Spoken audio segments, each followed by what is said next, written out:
And I'm Josie. Welcome to the Transcript. This week, the Transcript investigates ballot question 3, connects with the fall sports captains for a postseason check-in, lets the dogs out at the Toasted Fun Run, and learns what it takes to be a midwife.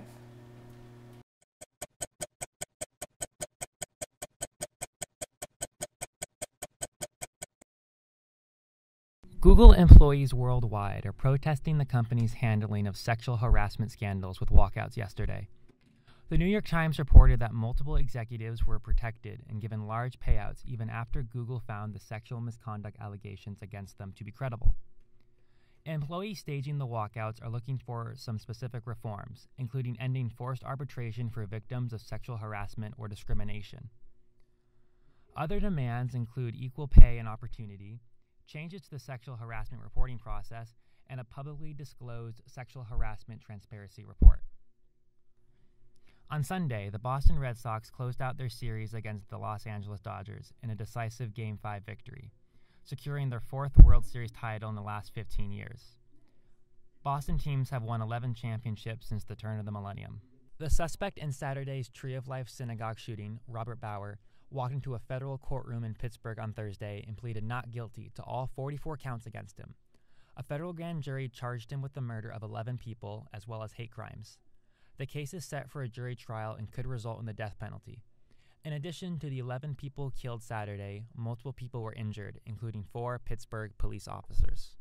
Hi, I'm Willa Sipple. And I'm Serafina Foreman. Welcome to Tell It Like It Is.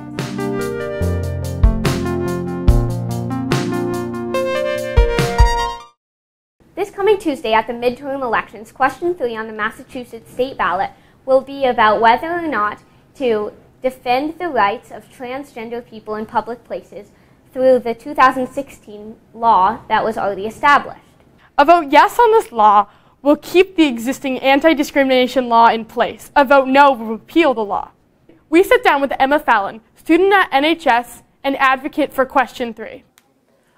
So I think our current administration allows the people who are using anti-trans scare tactics to feel emboldened to take this bold step to try and repeal a law that's been in place for 2 years with zero issue. A similar ballot measure was introduced in Houston, Texas a couple years back, and they thought they had great support. There was early polling showed that 68% of people were voting for it, but they ended up losing due to anti-trans scare tactics very close to the election.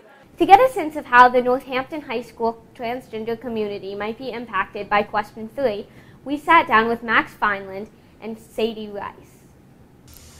So in 2016, the Massachusetts state government added gender identity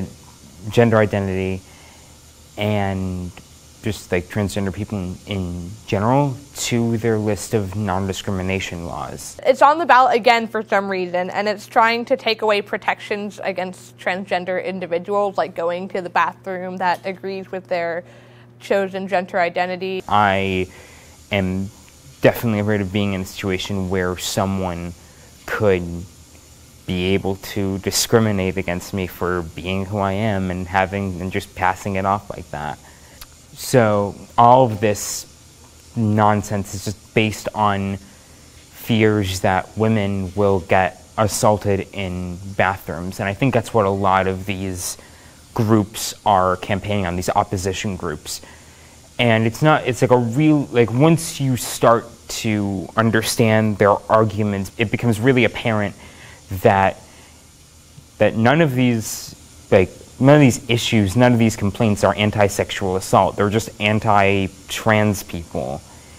Well, I think I'd be okay within the school because our administration is pretty good about it, but in other places it would really suck because I would have to use the girls' bathroom, which I'm not comfortable with, and I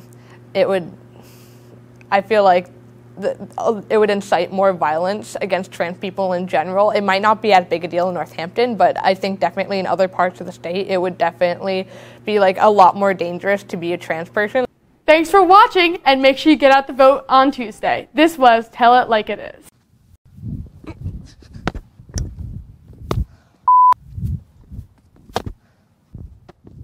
Hi, Hi, I'm Lulu. Welcome to Hamped Up Recap Edition. Y'all ready for this?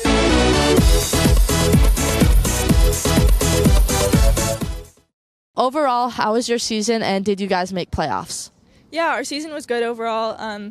We dropped a few games at the start that we shouldn't have, but we made playoffs, so we're really excited. Winning Western Mass would be awesome. We'd like to beat last year's record, which was making semifinals. So, yeah, that's the goal.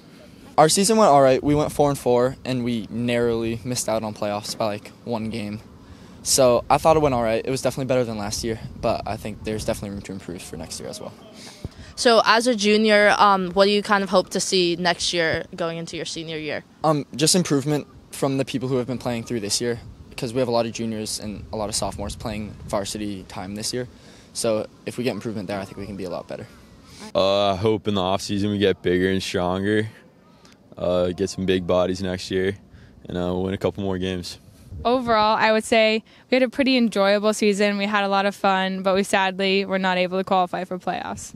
I think and I kind of expect them to learn from this past season. I think they learned a lot and grew a lot as a team and as individual players. My season went fine. I didn't achieve everything that I wanted to, but we're going to Western Mass and then probably all states. And what are some of your goals going into the next level of competition later on in the season? Western Mass, I would like to get third, and all states, I would like to get top 10. We're looking forward to Western Mass and states. We're looking to win Western Mass. Our season's been pretty well so far. Yeah, we just came off of the PVIC meet, which is sort of like all the local teams together, and we came second. We actually tied through the first 5 places, and then they tie break with the 6th place, and Amherst beat us by 1 place basically. So that's stings a little bit, but still 2nd place is good. So we're proud of that.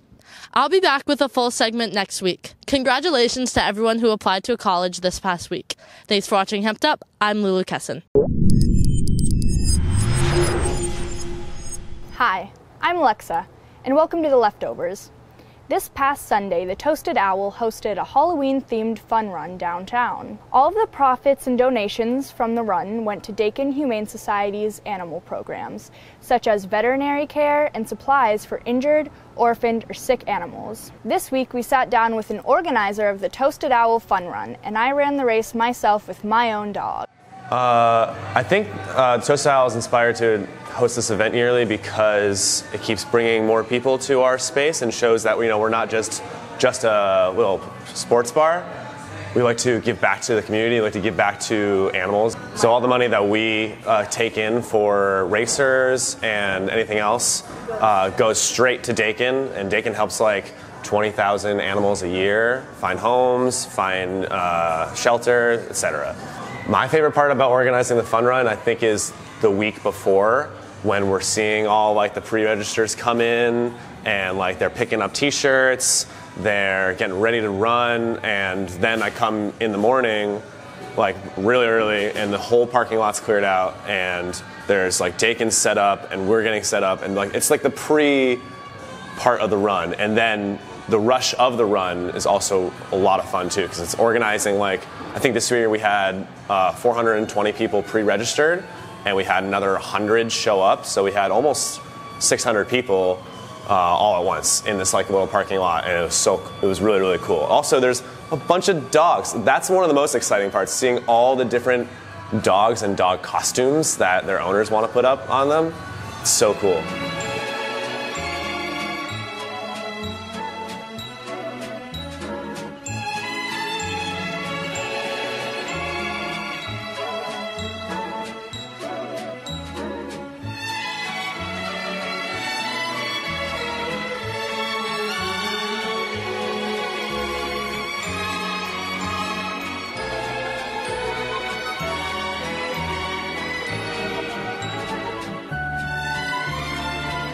The Dakin Humane Society takes in thousands of animals annually.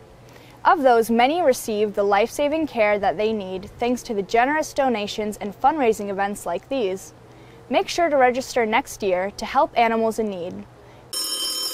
Hello? What? No. The Earth loses 18.7 million acres of forest per year, which is equal to 27 soccer fields per minute. In other news,